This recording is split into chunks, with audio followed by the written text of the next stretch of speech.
Oke, shalom, selamat pagi semuanya. Bersyukur, berterima kasih pada Tuhan. Kalau pagi hari ini kita boleh sama-sama lagi datang, bersyukur, berterima kasih pada Tuhan. Bersyukur sepanjang malam Tuhan lindungi, jagai, dan berkati hidup kita. Pagi hari ini kita boleh bangun dengan tubuh yang diberkati. Bersyukur hari ini kita boleh bersama-sama juga merayakan hari kemerdekaan negeri kita yang ke-78. Bersyukur buat apa yang sudah Tuhan kerjakan atas bangsa kita. Dan kita mau terus menyatakan kasih kemurahan Tuhan atas negeri kita. Supaya bukan hanya kemerdekaan sebagai bangsa, tapi biarlah bangsa kita benar-benar mengalami kemerdekaan yang hakiki. Minimal doa yang bisa kita naikkan untuk bangsa kita, dan kita bersyukur buat apa yang Tuhan kerjakan sampai hari ini. Bapa, kami bersyukur, kami berterima kasih kepadamu pagi hari ini. Terima kasih buat sepanjang malam tidur nyenyak yang kau berikan bagi kami. Hingga pagi hari ini kami boleh bangun dengan tubuh yang diberkati, dengan kekuatan kesehatan yang baru yang datang dari Tuhan. Kami juga bersyukur untuk 78 tahun kemerdekaan bangsa kami hari ini. Terima kasih buat hari-hari di mana bangsa kami boleh semakin maju dan berkembang hari-hari ini. Pembangunan infrastruktur boleh semakin maju dan keadaan kondisi semakin baik. Tuhan, kami bersyukur dan biarlah terus Engkau bekerja dan berkarya di antara kami, di dalam negeri kami, supaya semakin banyak orang-orang benar-Mu, semakin banyak orang-orang yang percaya kepadamu. Biarlah gereja-Mu juga bangkit menjadi berkat, bahkan dimulai dari setiap pribadi kami, Tuhan. Sungguh kami bersyukur dan kami kagum akan Engkau, sebab Engkau Allah yang dahsyat dan luar biasa. Terpujilah nama-Mu Tuhan, kami bersyukur. Kau sungguh indah, tiada taranya, sungguh menakjubkan,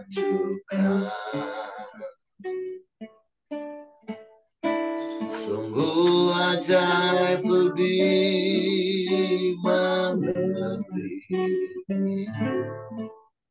lebih dari semua yang ada.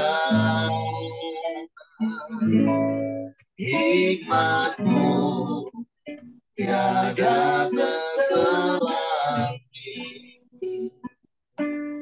kasih-Mu dalam tak terduga.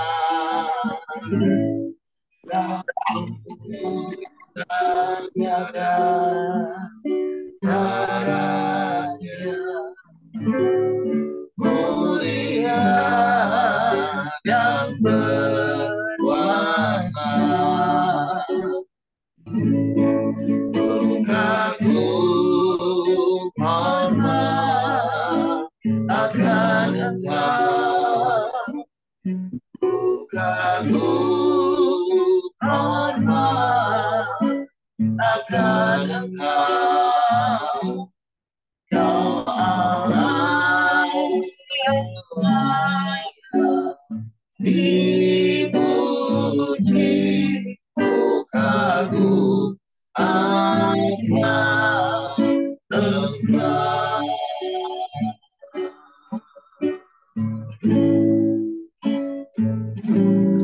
Kau sungguh indah, tiada taranya, sungguh menakjubkan,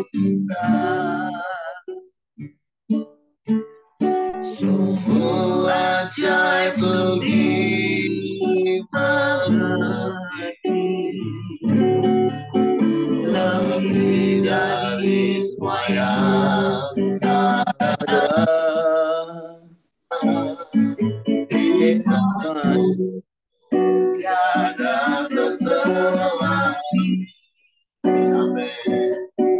Kasihmu akan terduga.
Tiada yang sepertimu.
Ya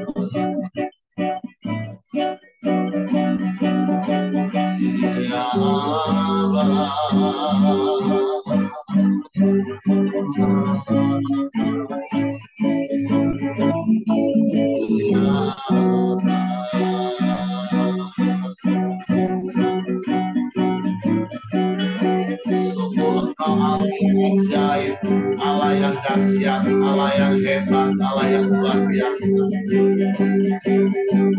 Allah yang penuh hikmat dan kasih karunia. Kami kagum, kami hormat akan Engkau,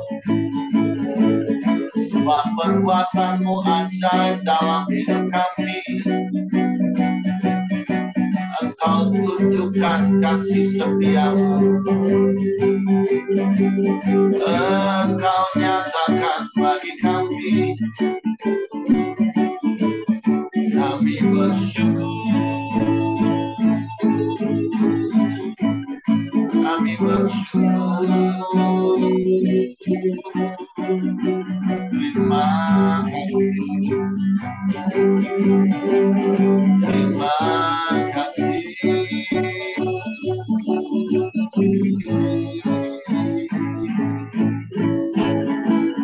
Terpujilah nama-Mu, terpujilah nama-Mu,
Yesus.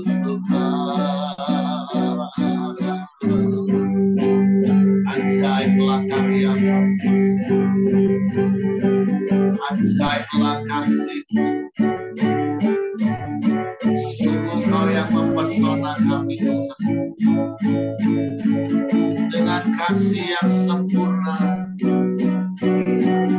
yang Kau nyatakan dalam hidup kami. Kau mengasihi kami, Kau berikan semua yang terbaik bagi kami. Bahkan hidup-Mu, nyawa-Mu Kau beri bagi kami. Kau tebus hidup kami, Kau hapus dosa kami, Kau berikan kami kemerdekaan yang hakiki. Kau merdekakan kami dari perhambaan dosa, dan Kau berikan kemenangan hilang gemilang bagi kami. Sertai hidup kami, sehingga kami melangkah di dalam kemenangan-kemenangan yang Kau berikan bagi kami. Haleluya, haleluya.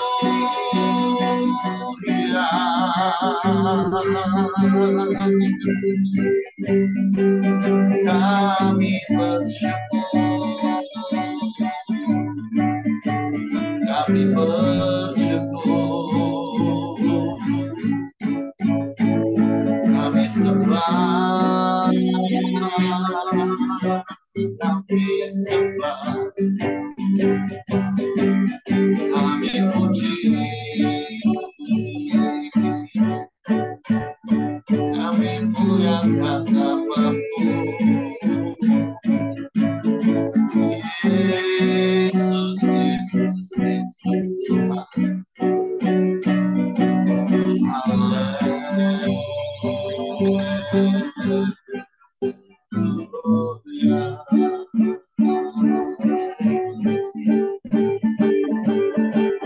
Terpujilah nama-Mu,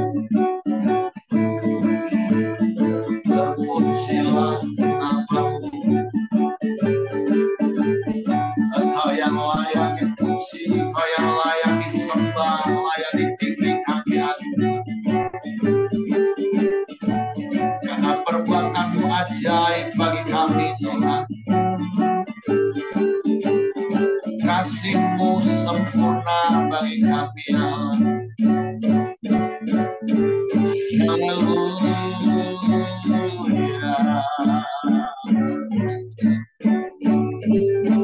Tidak ada Allah lain selain Engkau. Hanya kepadamu lah hati kami percaya.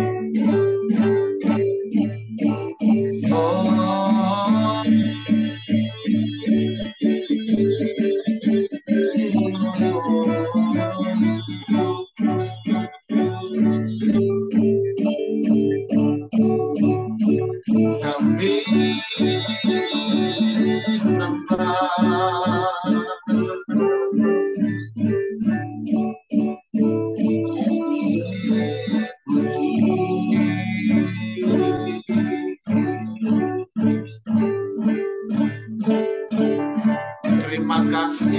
terima kasih Tuhan.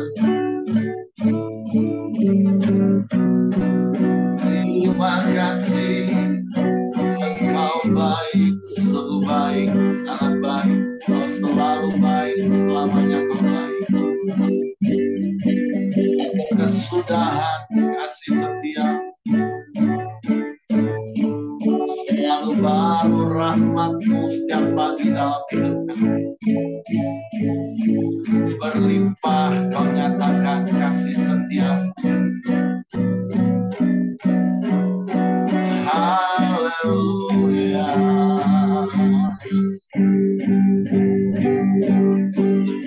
Haleluya.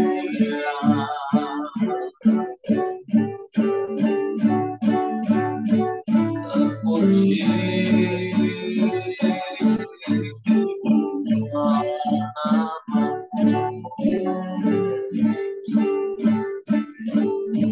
Haleluya. Haleluya.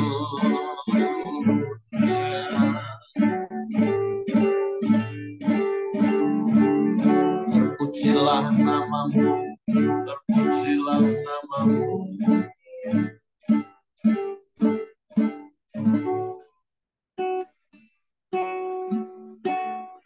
Kasih yang sempurna telah ku terima dari-Mu, bukan karena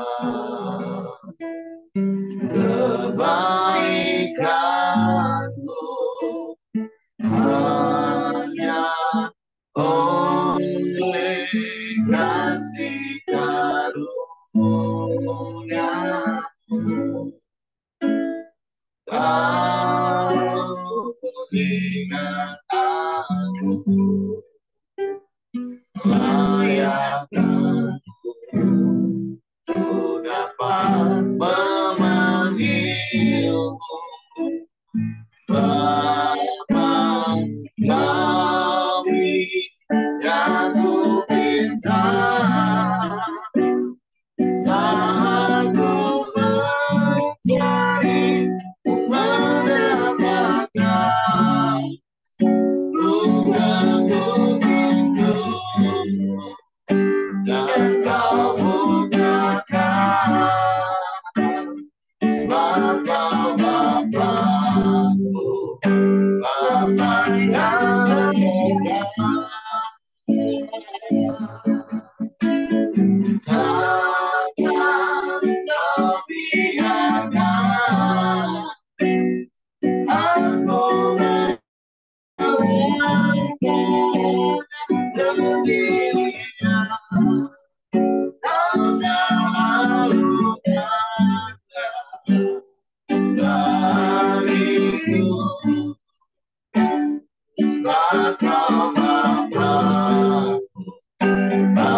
Kasih yang sempurna telah bukti padariku. Amin. Bukan karena kebaikanku, hanya oleh kasih karunia-Mu Kau pulihkan aku, layananku ku dapat memanggil Bapa kami yang ku pinta. Saat ku mencari mendapatkan, bukanku pintumu yang kau bukakan. Sebab kau Bapa, Bapa yang kekal. Takkan kau biarkan aku berjalan sendirian. Kau selalu ada bagiku. Sebab kau Bapa, Bapa yang kekal.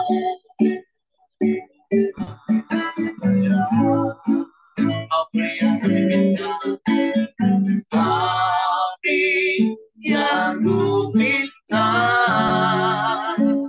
Saat ku mencari, ku mendapatkan, ku ketuk pintumu dan kau bukakan. Sebab kau Bapa-Ku, Bapa yang kekal. Takkan kau biarkan aku berjalan sendirian. Kau selalu ada bagiku. Sebab kau Bapa-Ku, Bapa yang kekal. Kau selalu ada bagiku. Kau selalu ada. Kau selalu ada bagiku. Kau selalu ada. Kau selalu ada bagiku. Sebab kau Bapa-Ku, Bapa yang kekal. Engkau yang selalu ada bagi kami. Penyertaan-Mu ajaib dalam hidup kami. Engkau memerdekakan kami dari perhambaan dosa. Dan Engkau tetap setia menyertai, menjaga, menolong kami sampai hari ini. Bahkan kami percaya sampai selamanya Engkau akan selalu ada bersama dengan kami. Engkau Bapa yang kekal, Bapa yang mulia. Engkau Bapa yang murah hati.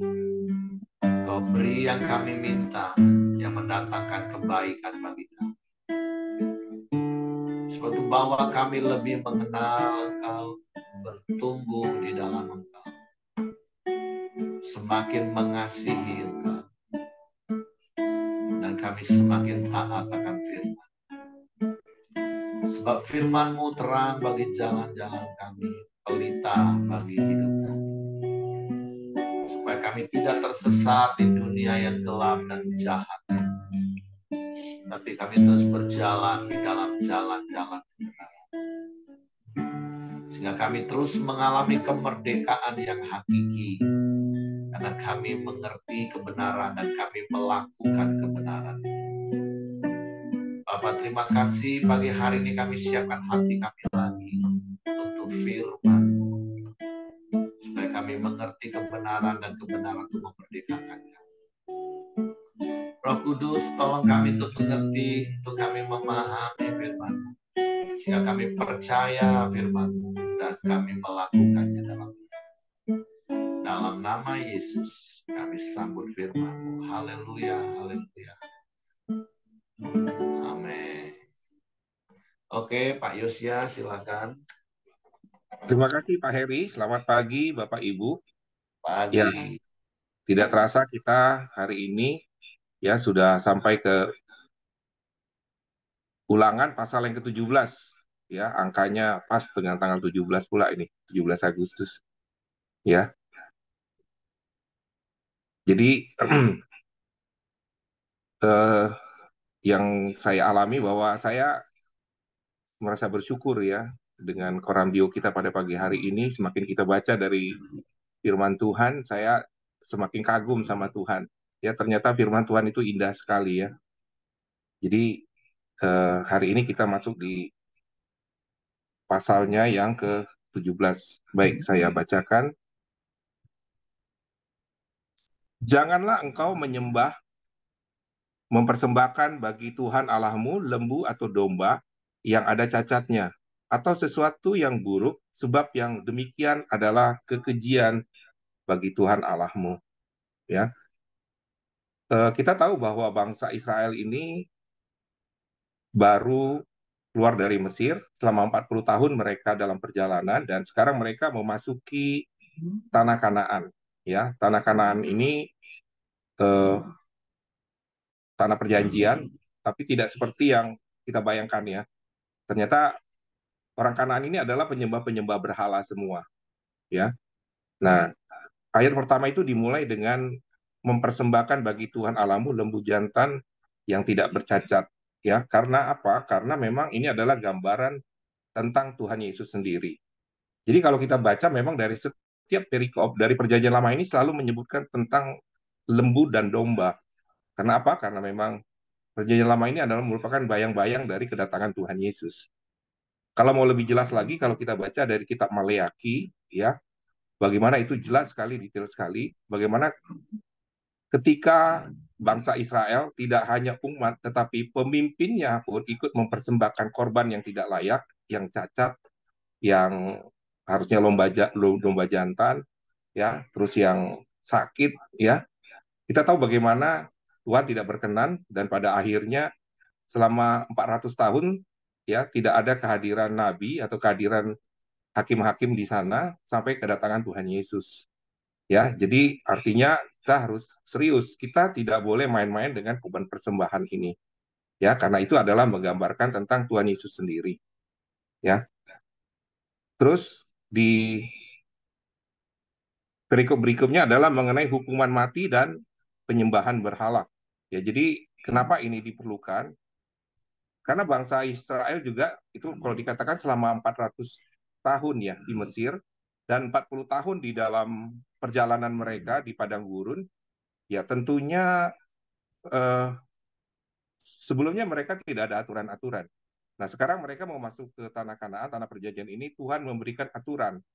Ya, jadi aturan itu juga sebenarnya jangan digambarkan sebagai sesuatu yang bersifat hukuman, tapi sebenarnya aturan hukuman itu diberikan adalah sebenarnya bentuk dari kasih daripada Tuhan itu sendiri. Saya bacakan ya. Yang kedua, apabila di tengah-tengahmu di salah satu tempatmu yang diberikan kepadamu oleh Tuhan Allahmu, ada terdapat seorang laki-laki atau perempuan yang melakukan apa yang jahat di mata Tuhan Allahmu dengan melangkahi perjanjiannya, dan yang pergi beribadah kepada Allah lain dan sujud menyembah kepadanya, atau kepada matahari, atau bulan, atau segenap tentara langit, hal yang telah kularang itu, dan apabila hal itu diberitahukan atau terdengar kepadamu, maka engkau harus memeriksanya baik-baik. Jika ternyata benar dan sudah pasti bahwa kekejian itu dilakukan di antara orang Israel, maka engkau harus membawa laki-laki atau perempuan yang telah melakukan perbuatan jahat itu keluar ke pintu gerbang, kemudian laki-laki atau perempuan itu harus kau lempari dengan batu sampai mati atas keterangan 2 atau 3 orang saksi. Haruslah mati dibunuh, orang yang dihukum mati atas keterangan 1 orang saksi saja, janganlah dihukum mati. Saksi-saksi itulah yang pertama-tama menggerakkan tangan mereka untuk membunuh dia. Kemudian seluruh rakyat, demikianlah harus menghapuskan yang jahat dari tengah-tengahmu. Jadi jelas, sebenarnya kalau kesalahan itu ada hukumannya. Bahkan dikatakan kalau mereka ketahuan itu harus dihukum mati. Nah, tapi tidak semerta semerta itu juga ya, karena Tuhan memberikan kesempatan untuk melakukan pembelaan. Artinya juga tidak boleh langsung menghukum tanpa ada saksi. Ya, bahkan dikatakan di sini harus ada 2, 3 orang saksi. Ya, jadi luar biasa sekali ya. Tuhan itu secara detail ya menjelaskan bahwa ya memang jelasannya langsung itu tidak, tapi melalui Musa ya di sini ya. Melalui Yosua ya Pak ya di sini ya, yang sudah menuliskannya ya. Artinya segala sesuatu itu memang Tuhan atur ya supaya mereka juga tidak serampangan aja ya, tidak asal-asalan saja ya. Jadi semuanya diatur secara tertib supaya orang juga punya hak, orang lain juga bisa membela dirinya ya. Jadi tidak bisa langsung dieksekusi seperti itu ya. Nah, di perikop berikutnya itu mengenai pengadilan tertinggi. Jika terjadi masalah-masalah di dalam bangsa Israel ketika mereka tinggal di Kanaan ini adalah, saya bacakan dari ayat yang ke-8. Apabila sesuatu perkara terlalu sukar bagimu untuk diputuskan, misalnya bunuh-membunuh, tuntut-menuntut, atau luka-melukai, perkara pendakwa di dalam tempatmu, maka haruslah engkau pergi menghadap ke tempat yang akan dipilih Tuhan Allahmu. Haruslah engkau pergi kepada imam-imam Lewi dan kepada hakim-hakim yang ada pada waktu itu, meminta putusan. Mereka akan memberitahukan kepadamu keputusan hakim, dan engkau harus berbuat menurut keputusan yang diberitahukan mereka kepadamu dari tempat yang akan dipilih. Tuhan, engkau harus melakukan dengan setia segala yang ditunjukkan mereka kepadamu, menurut petunjuk yang diberikan mereka kepadamu dan menurut keputusan yang dikatakan mereka kepadamu, haruslah engkau perbuat. Janganlah engkau menyimpang ke kanan atau ke kiri dari keputusan yang diberitahukan mereka kepadamu. Orang yang berlaku terlalu berani dengan tidak mendengarkan perkataan imam yang berdiri di sana sebagai pelayan Tuhan Allahmu ataupun perkataan hakim, maka orang itu harus mati. Demikianlah harus kau hapuskan yang jahat itu dari antara orang Israel.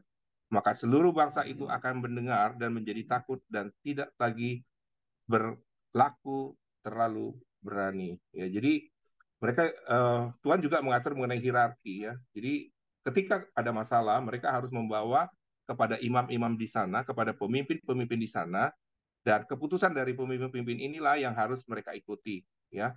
Dan kalau mereka tidak taat, ya di situ juga diberikan sanksi ya. Ya, jadi memang luar biasa sekali ya kalau kita lihat ya bagaimana Tuhan itu mempersiapkan ya melalui wahyunya itu bahwa segala sesuatunya itu harus tertib, segala sesuatunya itu harus ada aturan. Berikutnya adalah mengenai hukum tentang raja. Nah, ini yang sebenarnya saya agak ini juga ya. Karena sebenarnya bangsa Israel itu belum pernah punya raja ya sejak sejak apa dari Adam sampai dengan ini mereka masuk ke Kanaan, tetapi mengapa di sini kok ada hukum tentang raja, padahal rajanya belum ada begitu ya. Saya melihat sih begini ya. Jadi eh, bangsa Israel ini ketika mereka masuk ke Kanaan, ya tentunya mereka melihat di sekeliling mereka. Bangsa Kanaan itu bangsa-bangsa yang sudah punya raja tentunya. Ya, artinya bangsa Israel kan belum pernah punya raja.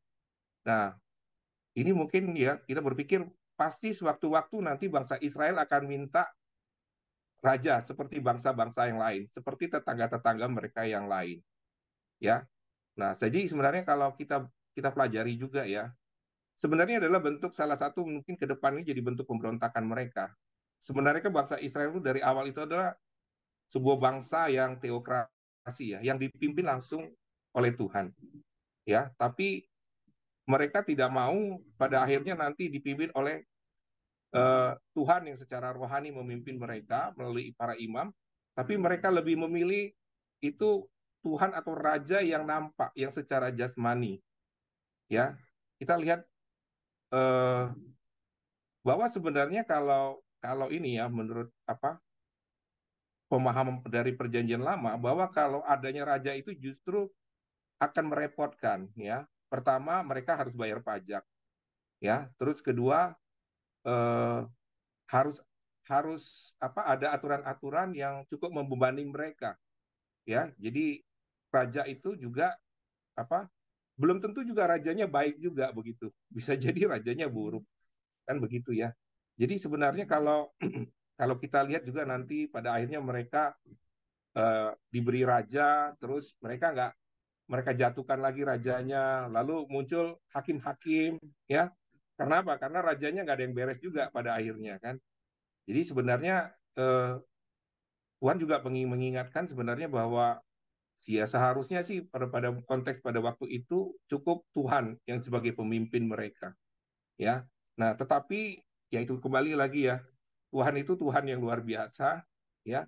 Sebelum itu terjadi, dia sudah memberi aturan-aturan ya supaya apa? Supaya pada akhirnya mereka tahu ya mana kebenaran, mana yang bukan. Saya bacakan di ayat yang ke-14. Apabila engkau telah masuk ke negeri yang diberikan kepadamu oleh Tuhan Allahmu dan telah mendudukinya dan diam di sana, kemudian engkau berkata, aku mau mengangkat raja atasmu seperti segala bangsa yang di sekelilingmu. Maka hanyalah raja yang dipilih Tuhan Allahmu yang harus kau angkat atasmu. Dari tengah-tengah saudaramu haruslah engkau mengangkat seorang raja atasmu, seorang asing yang bukan saudaramu, ya, seorang asing yang bukan saudaramu. Jadi nggak boleh langsung.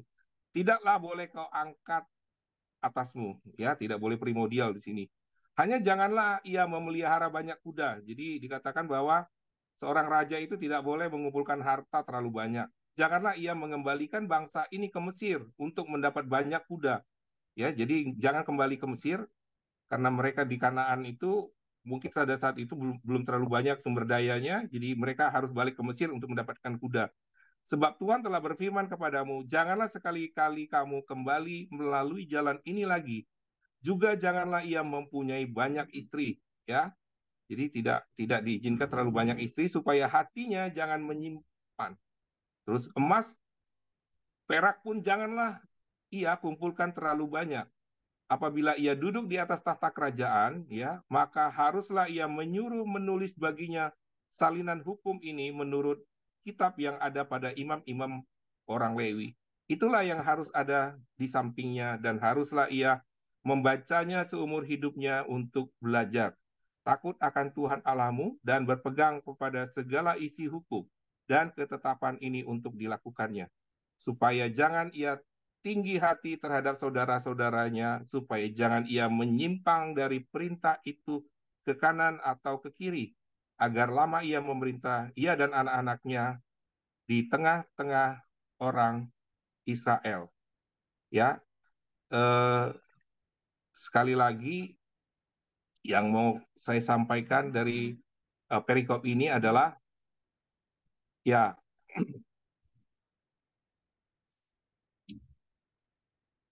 Tuhan itu memberikan ketetapan ya sebenarnya tujuannya adalah untuk melindungi bangsanya, untuk melindungi umatnya. Jadi makanya itu diatur bahwa raja itu harus melakukan ini, dia tidak boleh lakukan ini, ya, dan dia tidak boleh sembarangan, ya. Nah, tapi satu hal yang saya pelajari ya, memang dari perjanjian lama ini Tuhan ini setia ya, Tuhan ini tetap kepada kasihnya. Kalau kita lihat bangsa Israel itu selalu tegar tengkuk, selalu melawan Tuhan, ya, selalu berpaling dari Tuhan, menyembah berhala-berhala, ya, tetapi Tuhan ketika mereka bertobat, ya, kembali lagi kepada lambang dari Kristen apa dari eh, keagamaan kita, yaitu selalu ada korban bakaran. Artinya ketika mereka datang mengaku dan mempersembahkan korban bakaran, Tuhan hilang, Tuhan melupakan itu. Tuhan menghapus dosa.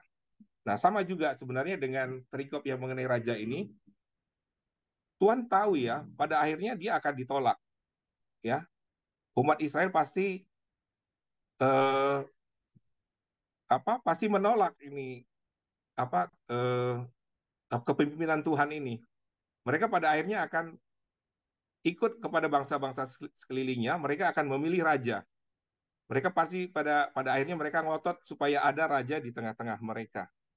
Ya, nah tetapi kita lihat bagaimana Tuhan menyatakan kasihnya. Ya, dia tetap mau melindungi umatnya. Ya, makanya dia bikin aturan. Enggak dibilang ya sudahlah kamu kalau mau mau raja juga terserah lah ya kayak mana gimana terserah lah mau apapun gitu ya. Tetapi enggak, Tuhan justru membuat aturan di sini ya supaya mereka tidak celaka ya supaya mereka juga eh, apa mereka juga tertib, mereka juga tidak sembarangan menjatuhkan raja karena harus ada aturan-aturan yang harus raja lakukan. Kalau dia tidak taat, nah baru raja bisa bisa diganti pada saat ini. Nah, sebagai pembelajaran buat saya, ya memang Tuhan itu baik ya. Artinya kita ini juga tidak selalu hidupnya bagus, tidak selalu ini bolak-balik jatuh, ya. Tapi sebenarnya kalau bicara tentang eh, Tuhan Yesus yang sudah mati menebus dosa-dosa kita, ya kadang berkali-kali kita jatuh, berkali-kali kita datang bertobat kepada Tuhan. Tapi Tuhan itu jauh lebih besar kasihnya daripada kemarahannya kepada kita, ya. Tapi kalau Tuhan itu seimbang marahnya, mungkin kita nggak diterima lagi sama Tuhan itu ya. Seperti itu. Jadi sekali lagi ketika kita membaca Perjanjian Lama ini semakin kita kagum ya. Kalau semalam kita belajar tentang Allah Tritunggal, tentang kasih Tuhan, tentang pengorbanan. Kalau kita baca dari Perjanjian Lama, kita tidak akan terpengaruh dengan doktrin-doktrin yang aneh-aneh itu ya. Karena apa? Karena di setiap pasal itu selalu ada bicara tentang korban domba dan persembahan. Ya, artinya itu memang bayang-bayang tentang keselamatan itu di dalam Perjanjian Lama jelas sekali tertulis. Bagaimana kita boleh mengingkari bahwa Tuhan Yesus itu bukan Tuhan? Itu itu apa ya? Itu hanya derajatnya lebih rendah. Kalau saya bilang sih nggak mungkin lah kalau kita belajar dari Perjanjian Lama ini dengan sungguh-sungguh ya. Mungkin itu Pak Heri, saya serahkan kepada Pak Heri. Oke, terima kasih untuk Pak Yosia. Jadi ada satu kalimat yang tadi Pak Yosia beberapa kali katakan. Semakin kita belajar firman Tuhan dari Perjanjian Lama, kita akan semakin terkagum-kagum dan terpesona dengan Tuhan kita. Betapa dahsyat dan luar biasanya hikmatnya, pengetahuannya, karena memang Dia Allah yang Maha Tahu. Dari apa yang Pak Yosia uraikan, sampaikan, dan apa yang kita baca, sebenarnya ada satu hal yang saya mau ngomong gini loh. Kita ini tinggal taat saja gitu loh. Jangan lagi hidup dalam tabiat dosa, memberontak, sok tahu, melawan Tuhan. Yang maaf, mungkin kalau bahasanya kalau lebih keras lagi, bodoh banget kita ini kalau kita nggak taat dengan firman Tuhan. Semua yang Tuhan firmankan itu kan untuk kebaikan kita. Bahkan seperti Pak Yusia tadi katakan di perikop terakhir. Ini kan sekali lagi kitab Ulangan adalah nasihat Musa yang tentunya dari Tuhan untuk disampaikan kepada bangsa Israel sebelum mereka masuk tanah Kanaan. Ada banyak nasihat, ada banyak aturan-aturan yang Tuhan berikan dan itu untuk mendatangkan kebaikan bagi mereka ketika mereka taat dan baik-baik mengikutinya. Tapi sekali lagi memang tabiat dosa itu adalah membuat kita berontak kepada Tuhan. Tapi saya berdoa berharap setiap kita yang ada pagi hari ini khususnya bukan lagi orang yang dikuasai dengan tabiat dosa, yang sok pinter, sok tahu, merasa lebih hebat dari Tuhan, sehingga selalu melawan firman Tuhan. Tapi mari semakin hari, seperti yang beberapa waktu lalu saya katakan, ketaatan kita ini bukan karena supaya diberkati Tuhan, bukan. Tapi ketaatan kita itu adalah bukti kita semakin mengasihi Tuhan, kita semakin taat kepada Tuhan. Karena percayalah semua firman Tuhan arahan, perintah, petunjuk Tuhan itu untuk kebaikan kita. Udah prinsip itu aja kita pegang. Jadi kalau Tuhan perintahkan A, ya udah lakukan saja A. Bahkan makanya kalau di perikop yang terakhir tadi tentang mereka belum terpikir untuk minta raja, belum. Mereka sudah diberi wanti-wanti lebih dulu oleh Tuhan tentang raja itu seperti ini. Karena kalau Bapak Ibu baca akhirnya di 1 Samuel pasal 8 itu kan ada rentang waktu 400 tahun lebih setelah mereka masuk ke tanah Kanaan sampai Yosua mati itu nggak tahu berapa tahun. Tapi sejak Yosua mati dan kemudian mulai masuk zaman hakim-hakim, sampai mereka akhirnya berontak dan minta raja, memberontak pemerintahan Tuhan, itu ada rentang waktu 410 tahun. Nah, makanya kalau kita baca contoh di 1 Samuel pasal 8 mulai ayat 6, waktu mereka berkata, berikanlah kepada kami seorang raja untuk memerintah kami, perkataan itu mengesalkan Samuel. Maka berdoalah Samuel kepada Tuhan. Tuhan berfirman kepada Samuel, dengarkanlah perkataan bangsa itu dalam segala hal yang dikatakan mereka kepadamu, sebab bukan engkau yang mereka tolak, tetapi akulah yang mereka tolak, supaya jangan aku menjadi raja atas mereka. Tepat seperti yang dilakukan mereka kepadaku sejak hari aku menuntun mereka keluar dari Mesir sampai hari ini, yakni meninggalkan daku dan beribadah kepada Allah lain. Demikianlah juga dilakukan mereka kepadamu. Artinya ini kan di dalam pengetahuan, kemahatauan Tuhan. Tuhan tahu ini bangsa Israel ini memang nanti suatu saat akan minta seorang raja.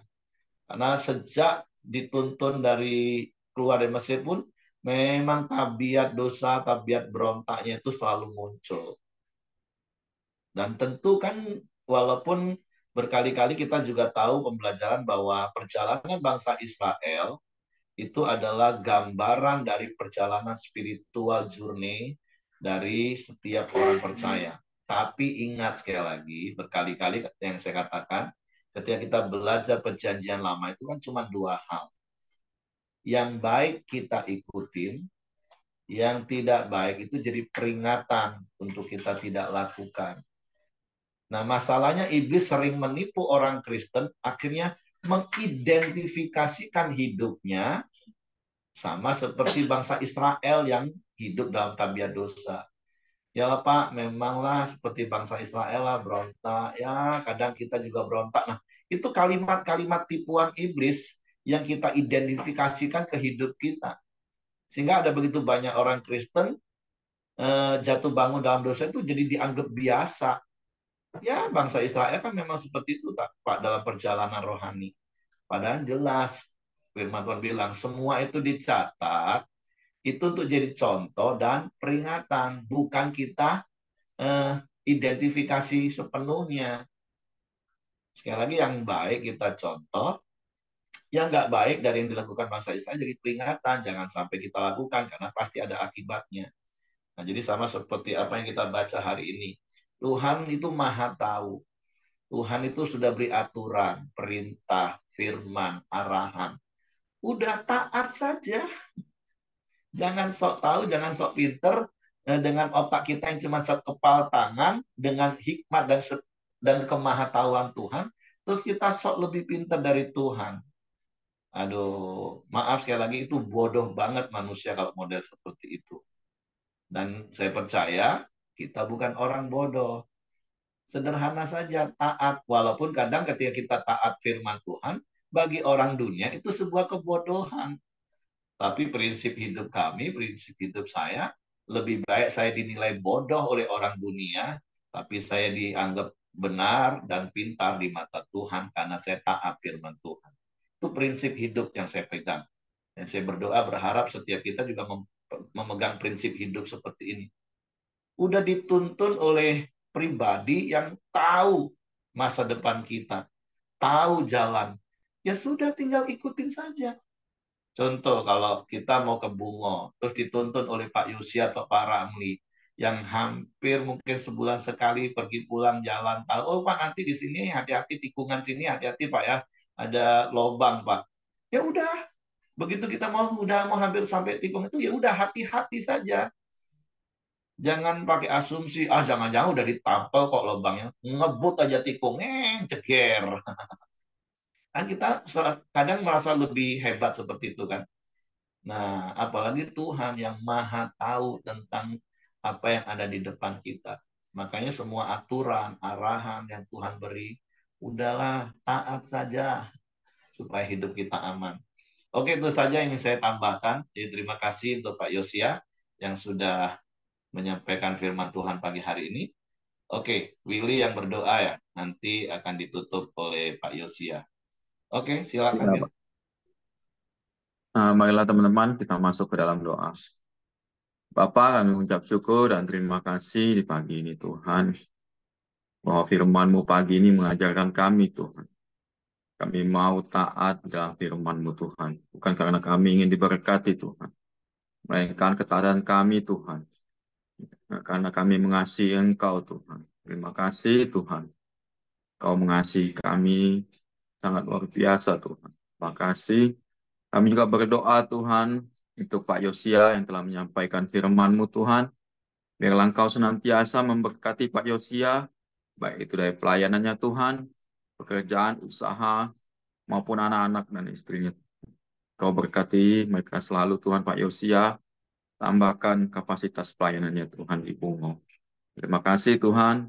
Kami juga berdoa untuk Denny Lucy Tuhan yang berencana menjual asetnya, tanahnya Tuhan di kebun kopi. Biarlah Engkau pertemukan pembelian terbaik Tuhan dengan harga yang baik. Berkati keluarga ini Tuhan, biarlah bisa menjadi berkat untuk semuanya Tuhan. Bapak, kami juga berdoa untuk Bu Mirianti dan Pak Ciregar yang juga berencana menjual kebunnya Bu di Lamongan Tuhan. Engkau juga sama pertemukan pembelian terbaik biar tanah atau kebun ini Tuhan bisa bermanfaat dan memberkati orang lain Tuhan. Terima kasih Tuhan. Kami juga berdoa untuk setiap anggota Komdeo yang hadir di pagi ini Tuhan. Kau memberkati setiap anggota Komdeo pagi ini Tuhan. Baik itu pekerjaan, usaha, kesehatan maupun keluarga, anak cucunya Tuhan. Terima kasih. Dan hari ini juga tepat Tuhan, hari kemerdekaan bangsa kami yang ke-78 Tuhan. Bahwa kami bukan hanya memperingati kemerdekaan ini Tuhan. Engkau juga memerdekakan setiap perekonomian di bangsa ini Tuhan. Baik itu keadaan sosial, budaya, kemerdekaan untuk kami beribadah setiap umat yang ada di bangsa ini Tuhan. Kebebasan beribadahnya Tuhan. Kami juga berdoa untuk kemerdekaan bangsa ini. Biarlah bangsa ini menjadi semakin maju, semakin baik Tuhan. Untuk para pemimpinnya Tuhan, Kau beri kesehatan, beri hikmat, keputusan apapun yang mereka ambil. Ada hikmat takut akan Engkau Tuhan. Kami serahkan seluruh bangsa ini ke dalam tangan-Mu Tuhan. Terima kasih. Marilah kita masuk ke dalam doa Bapa kami. Bapa kami yang ada di surga, dikuduskanlah nama-Mu, datanglah kerajaan-Mu, jadilah kehendak-Mu di bumi seperti di surga. Berikanlah kami pada hari ini makanan kami yang secukupnya. Dan ampunilah kami akan kesalahan kami, seperti kami juga mengampuni orang yang bersalah kepada kami. Dan janganlah membawa kami ke dalam percobaan, tapi lepaskanlah kami daripada yang jahat. Dan Engkau yang punya kerajaan, dan kuasa, dan kemuliaan sampai selama-lamanya. Amin. Bapa di dalam surga, kami mau bersyukur, kami kagum akan kasih-Mu, akan kebaikan-Mu. Terima kasih juga Tuhan untuk usia negara kami. Itu semua karena kebaikan Tuhan, itu karena kemurahan Tuhan. Bangsa kami masih tetap ada, menjadi bangsa yang besar, menjadi bangsa dengan pemimpin-pemimpin yang takut akan Tuhan. Tuhan berkati kami yang ada di Koramdeo ini, berkati keluarga kami, berkati usaha kami, pekerjaan kami, maupun pelayanan kami ya Bapak. Mari kita arahkan mata hati kita kepada Tuhan, kiranya berkat sukacita dan damai sejahtera dari Allah Bapa kita, di dalam nama Tuhan Yesus Kristus, dan persekutuan yang manis dengan Roh Kudus, mulai hari ini sampai selama-lamanya. Amin. Oke, semangat pagi, selamat beraktivitas, Tuhan memberkati.